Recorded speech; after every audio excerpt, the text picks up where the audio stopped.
Hello friends, आज हम class 9th की फिज़िक्स का एक बहुत इंपॉर्टेंट चैप्टर मोशन डिस्कस करने जा रहे हैं। चलो अब स्टार्ट करते हैं। मोशन होता क्या है, ठीक है। मोशन की डिफाइन क्या होती है? When position of object changes with time.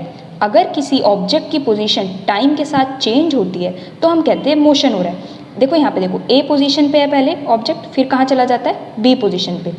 0 time पे ए पोजीशन पे है और 10 सेकंड बाद हमने देखा तो वो बी पोजीशन पे है। यानी जैसे जैसे टाइम बढ़ा उस ऑब्जेक्ट की पोजीशन ए से क्या हो गई? बी हो गई, ठीक है। जब भी किसी ऑब्जेक्ट की पोजीशन टाइम के साथ चेंज होती है तो हम कहते हैं मोशन हो रहा है। सेकेंड पॉइंट है कि object may be moving for one person and stationary for other.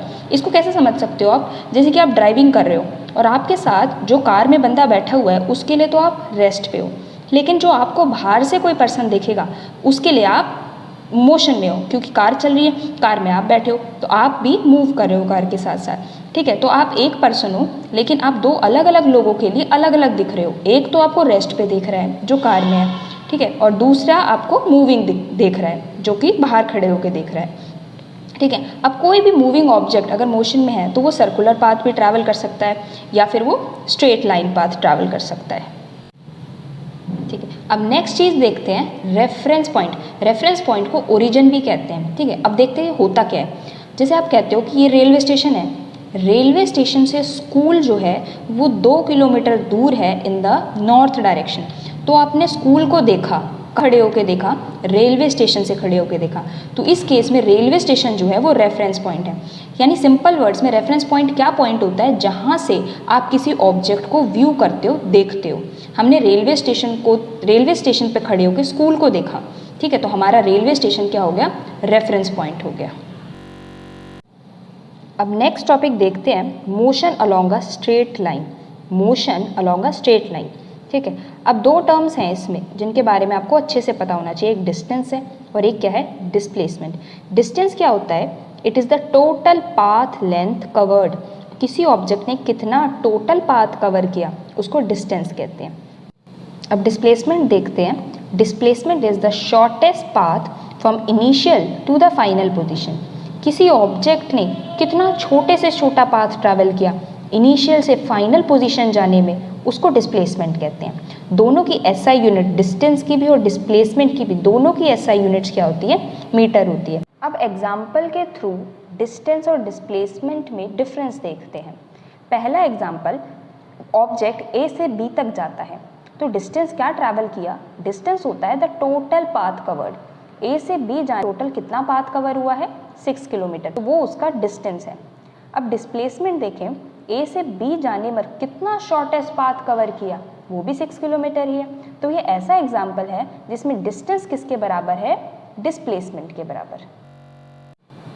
अब सेकेंड एग्जाम्पल देखते हैं जिसमें एक ऑब्जेक्ट ए से बी पर जाता है और फिर बी से वापस कहाँ आता है?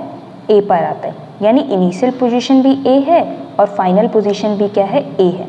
तो डिस्टेंस क्या होता है? टोटल पाथ जो वो ट्रैवल करेगा। यानी पहले ऑब्जेक्ट ए से बी पर जाएगा, फिर बी से कहाँ पे आएगा? ए पर आएगा। तो उसने टोटल कितना डिस्टेंस ट्रैवल किया? जाने का 2 किलोमीटर और वापस आने का भी 2 kilometre. 2 + 2 that is equals to 4। तो डिस्टेंस इस केस में क्या होगा? 4 किलोमीटर। अब सेकेंड केस में डिस्प्लेसमेंट देखते हैं। ऑब्जेक्ट पहले ए पर है, बी पर जाता है, बी से वापस लौटकर ए पर आ जाता है। यानी पहले भी ए पर था और फाइनली भी ए पर ही है। तो डिस्प्लेसमेंट क्या होता है? Shortest path travelled from initial to final position. A से वापस ए आने में कितना पाथ ट्रैवल किया ऑब्जेक्ट ने? वो तो 0 ही है ना। अब थर्ड एग्जाम्पल देखते हैं जिसमें एक ऑब्जेक्ट ए से बी पर आता है, ठीक है। उसने क्या ट्रैवल किया? एक सर्कमफ्रेंस के अलोंग ट्रैवल किया। सर्कमफ्रेंस क्या? पूरे सर्कल नहीं, सेमी सर्कल का सर्कमफ्रेंस, आधा सर्कल ट्रैवल किया। ए से कहाँ पहुँच गया? बी पर। तो क्या डिस्टेंस ट्रैवल करेगा वो? सेमी सर्कल का पेरीमीटर। सेमी सर्कल का पेरीमीटर क्या होगा? 2πr, जो कंप्लीट सर्कल का पेरीमीटर है उसको डिवाइड कर दो 2 से। सेमी सर्कल का पेरीमीटर आ गया πr। तो ये बाउंड्री लेंथ जो उसने ट्रैवल की, यही उसका क्या होगा? डिस्टेंस होगा इस केस में।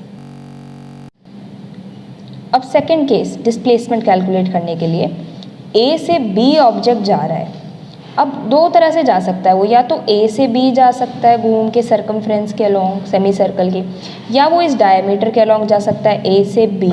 तो शॉर्टेस्ट पाथ क्या है, ए से बी सर्कमफ्रेंस के अलोंग जाना या इस डायमीटर के अलोंग जाना। इस डायमीटर के अलोंग जाना ही उसका शॉर्टेस्ट पाथ होगा, ठीक है। अब एक और लास्ट एग्जाम्पल के थ्रू समझते हैं।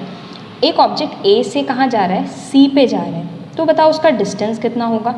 देखो पहले वो ए से बी पे आएगा और बी से फिर सी पे आएगा, ऐसा कर सकता है। या वो क्या कर सकता है, ए से डायरेक्ट सी पे चला जाए।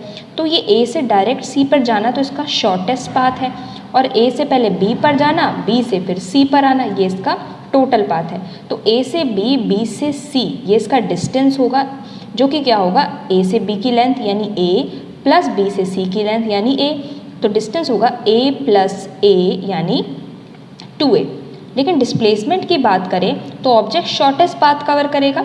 शॉर्टेस्ट पाथ ए से डायरेक्ट कहाँ पे जाएगा, सी पे जाएगा, वो उसका शॉर्टेस्ट पाथ होगा, ठीक है। और वो निकालेंगे, ये एक ट्राइंगल बन जाएगा, एक 90 डिग्री का, एक स्क्वायर है ना ये, तो ये 90 डिग्री का ट्राइंगल बनेगा एंगल का। तो एंगल एक साइड ए दूसरी साइड बी, तो उसका जो ये हाइपोटेन्यूस आता है वो कितना निकल के आएगा, हाइपोटेन्यूस वो √2a आएगा। तो इसका शॉर्टेस्ट पाथ कितना, √2a, वही इसकी displacement. Thanks for watching. Do like and subscribe my channel.